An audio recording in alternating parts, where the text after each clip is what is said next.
এই যে তোজো কি করছিস? মিষ্টি খাচ্ছ কেন? তুমি গ্র্যান্ডফাদারকে মিষ্টি দিয়েছো, তুমি খেয়ে নিচ্ছ? ওটা তোমার কে হয় সবাইকে বলো। মিষ্টিটা মুখের থেকে সরিয়ে বলো, বুঝতে পারছো না তো। বলো, এই দেখো আমার দিকে তাকাও। কে হয় ওটা তোমার? গ্র্যান্ডফাদারের সঙ্গে তুমি আশীর্বাদ চেয়ে নিয়েছো?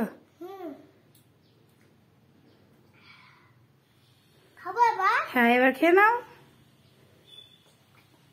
সবগুলো খেয়ে নেবা?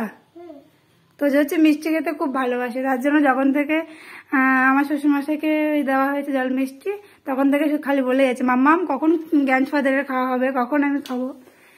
এই যে ফ্রেন্ডস দেখো তোমরা, আজকে হচ্ছে আমার শ্বশুরমশাইয়ের মৃত্যুবার্ষিকী, আর উনি গত 3 বছর হয়ে গেছে আমাদের সকলকে ছেড়ে চলে গেছে।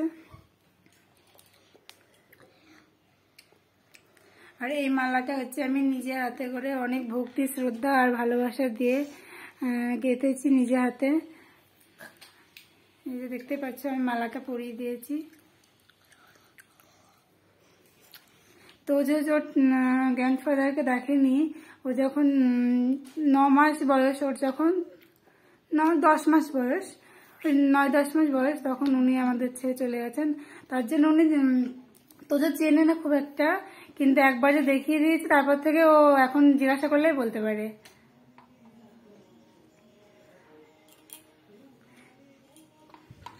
পাপা মিষ্টি খাচ্ছ?